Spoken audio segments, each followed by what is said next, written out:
Sometimes you have expectations and sometimes you blow those expectations out of the water. We did a Mexican braised chuck roast and we turned them into quesadillas. Let's go. And to get things started off, what we have here is a 3-pound chuck roast. 3 pounds exactly. Finally found these bad boys on sale, so we're going to use them up. We're going to salt brine these overnight. It's on a cooling rack. We're going to season both sides, shove them in the refrigerator, uncovered until tomorrow. And one day later, we have our salt brine chuck roast. So this is the idea. You guys are very familiar with the idea of Mississippi pot roast. If not, it is a unique combination. Banana peppers, ranch seasoning, butter, typically a crock pot. A lot of times we can smoke it. You can put it in the oven. But the idea just creates like a fantastic recipe, right? It's just like luscious, rich, the brininess from the banana peppers. So I thought I'd take a play on that twist, or twist on that play. And the idea is, maybe called it Rio Grande pot roast. I don't know. I love excellent flavors, so this is what we got. Substitute jalapenos for banana peppers. We're going to use a little bit of Fiesta seasoning, a little bit of spice that, because that's going to incorporate just a ton of flavor itself. The stick of butter, a little beef stock, and the tomato sauce, braise it down, shred it up, and then we should be able to create a really, really, really good quesadilla. And let me introduce you to Tyfer. I have used this a ton on my other YouTube channel, Pellets and Pits. This is their Tyfer Sync Gold series. So thank you, Tyfer, for sponsoring this video. I'm gonna give you 3 reasons why the last few months I've absolutely loved the Tyfer Sync Gold series. Number 1, the connectivity. Hear me when I say this. The Tyfer Gold series is like the easiest thermometer we've ever used in terms of getting connected to our Wi-Fi. It literally took us less than like 3 minutes. We're up and running. You guys know that we use a lot of grills and other thermometers as well. And it really surprised us how quick this happened. No extra equipment needed, no stress. I looked at the wife and I said, holy crap, it's already connected. And she's like, are you serious? Job done. Alrighty, moving on to number 2. Some things I also like about it, the fact that it's heat resistant up to like 932 degrees and it's waterproof IPX8. You guys knew your studies. However, submergible, water resistant, waterproof. You can submerge these things and cook with them. It's pretty neat. We're gonna demo that today. So I just got the chuck roast here. I'm gonna slide in. You got this little tag right there. You wanna make sure that's in all the way. Now, obviously being on the griddle, it's not gonna matter that much because we're not cooking this to doneness, but I'm gonna show you the features that it has, and that's pretty neat. So whether you have a large steak, large pork chop, something like that, don't be scared to put this on a griddle. We have our griddle rocking at a good high heat because I want a fantastic sear on this chuck roast. For the luxurious bath this chuck roast is going to sit in, we're going to start off with 4 cloves of garlic. We're going to slice some onions and slice some bell peppers. That typically does not go in your Mississippi style mud roast. However, if we're going to create our version, let's max out the flavor. Nice quick pass on the garlic. About 3/4 of a massive large onion. Probably be a large from where you're at. I don't think they call a massive large in the grocery store. This one has some girth to it.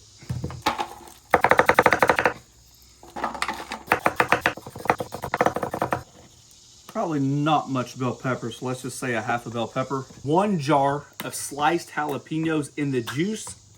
Now before you go crazy, even my wife went crazy. If you think about it, we have marinated chicken several times on both channels overnight in jalapeno juice, and it seems not to be near as severe heat-wise as what you would think. It actually gives a fantastic flavor. So when you use the banana peppers, it has a lot of that vinegary taste in there.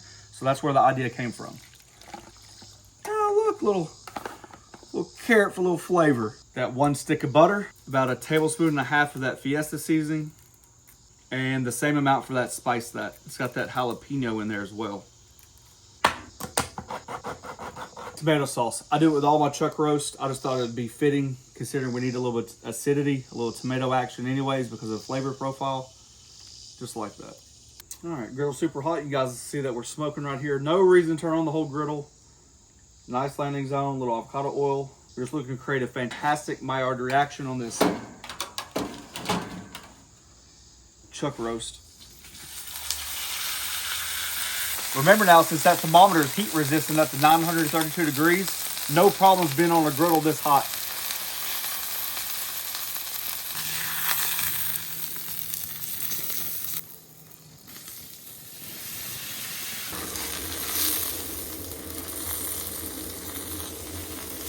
Oh yeah. That is flavor. Flavor. Ooh, that looks good. Like I mentioned, the internal temperature does not matter right now. We got a long ways to go, but it just goes to show you the temperature that's risen, about 10 degrees. And once you have that fantastic sear, we're just gonna add it right to that bath of flavor that we just made. Like I said, at this point, it does not matter how you do it. Crock pot, oven, or pellet grill. Since people make fun of my pellet grills and said it's just an oven, might as well use an outdoor oven. It's an outdoor oven with flavor. We got it on the smoke mode. We're gonna rock it for about 2 hours and try to get as much smoke on there as possible. Then we'll cover it and then we'll cook it about 325 until that beef falls apart. Last but not least, number 3 on the list, the reason why I like this Tyfer Sync Gold Series. Everybody has their pet peeves. Don't get me wrong, I do too. We mentioned earlier, tons of grills, tons of different thermometers. The thing that surprises me the most is how many companies don't offer the temperature on the base. I know it sounds crazy, but you know what? I get comfortable and relaxed on that recliner in there while something's smoking. And I come out here to check it. I don't always bring my phone, but then I open the lid, I check the meat, and there's no place at all, even on your receiver, to be able to see the temperatures. Tyfer covered that, right? So basically there's 2 ways to do it. You can run everything through your system right here. So we can set up the cook. We can go to manual, desired temperature. I know we need to be in the 200s. So let's go all the way over to at least 200 and we'll just say 3 degrees. And there we go. It has a really, really fantastic ambient temperature as well. I'm really surprised about it, as much as I've been smoking meats, how accurate it is with the grill's ambient temperature going through there at all times. That's been pretty neat. And then obviously you can go on the app, you can set it up in your app and do the same exact thing. So here's the kicker. I set it there, and like I said, it's my pet peeve. I come out there and I can see the temperatures on my screen set just like that. It's just a small thing. Alrighty, 2 hours later, and that is looking absolutely fantastic. As you can see, the internal temperature is about 130 degrees, so we're getting up there a little bit.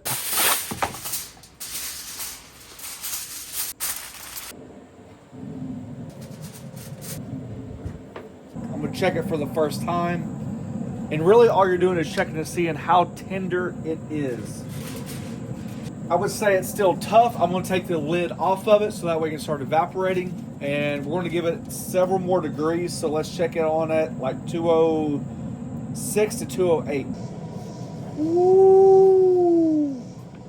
And just like that, our pot roast is done. I'm gonna take the pot roast out. I'm gonna set it on this sheet tray. I'm gonna keep all the stuff in there. I'm gonna separate in a second, but I'm gonna let that pot roast start cooling down because we definitely do not want to shred this while it's this hot. And now you have yourself like a beautiful consomme. Believe it or not, I wouldn't say it's close to birria. However, it has the same concept ringing towards it. Alrighty, while that chuck roast is resting, I just got some quesadilla cheese. We love it, we use it quite often. I'm gonna grate this up. Alrighty, our chuck roast is cooled. I'm just going through it really quickly. Since we are making a quesadilla, I think it's extremely important, you guys see how tender it is, to make sure you really have bite-sized pieces. You don't want this to be too chunky, and you don't want to rush this process because we preach, match the hatch. You can imagine, you take a bite of quesadilla, half this stuff pulls out, and you look like me, typically on my couch or on my recliner with a big old bib all over you. So let me work through this.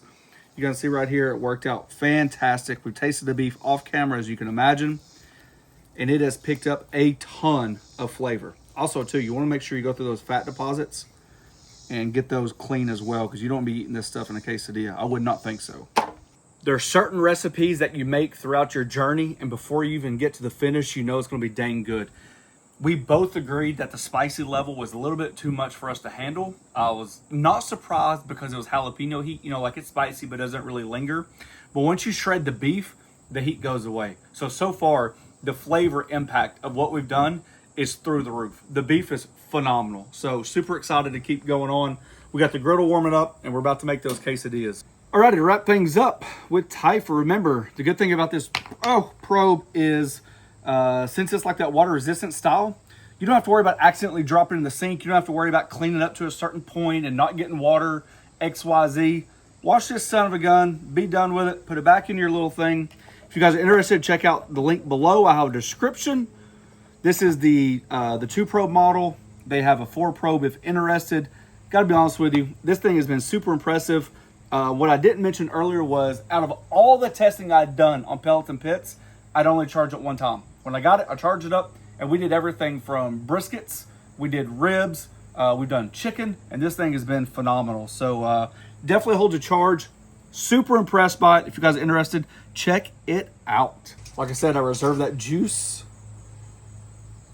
Make a nice little consomme bowl. Now this has got some heat to it. Don't let it fool you. But you might want it for some dippage. One thing I'm gonna do, I'm gonna 100% divide this up in smaller portions and label and freeze this for future applications.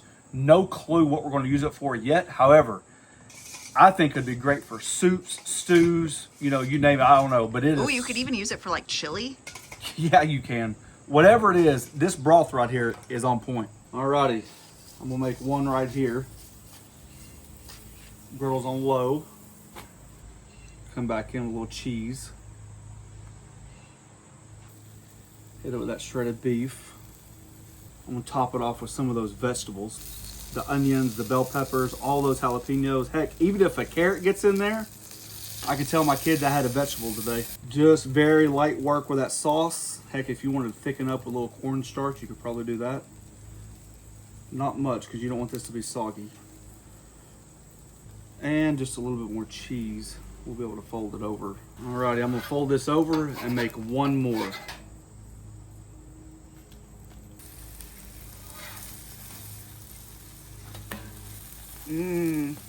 Just about the amount of time it took to build another one, about that's the amount of time to flip it.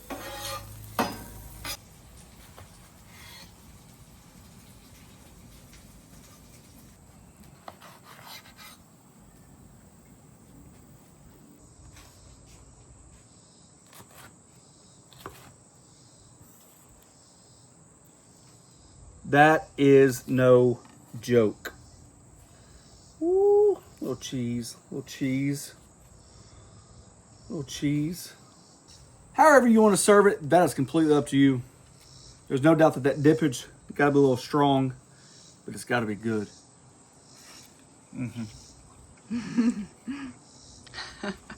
Which one do you want? Which one do you want? I mean, The dippage? yeah, let's try. You got to. I know you think it's strong tasting. It's almost kind of like a cheater birria, kind of like a version of a birria. I agree. No, well, you didn't. You got to eat that corner. That's where I dipped it. Now you got to get another bite. Get another bite. Don't tell me twice. Oh, that thing's dripping too. Golly, that's good. That butter That is dang good. in the pot roast makes it a little bit more luscious than what I knew it was going to. But that's why I wanted to do it, right? If you think about all the consistency that Mississippi pot roast comes out with, this is almost like Mississippi pot roast, and this is up here. There's a lot of flavor going on. That is delicious. That is super good. You guys are gonna have to hang on for a The second. meat is really I tender. guess we could have done sour cream too, or like a chipotle. Give me a bite with Crema. that too. I love guac. I'm so excited. If you don't have a smoker, don't fret. Like I said, you can use an oven, you can use a crock pot, whatever your heart desires, because that is worth making. We will have this recipe on theflattopking.com. Whew. And as always, there's a join button down below. It's a membership program. We thank each and every one of you for taking time for doing so. Check us on Instagram. Check us out on Facebook. Last but not least, thanks for watching. Don't forget to press that subscribe button. Pound the notification button. Share with your friends. Peace. This is how you step up your griddle game, boys and girls. Yep. This is, I don't know if it beats the birria, but I actually prefer it. It is good. I think sometimes the birria gets too soggy. Man, this is fantastic. It is fantastic. Different. It's different. Spicy. It's spicy, but it's good. But if you can handle the heat, that means it's mild.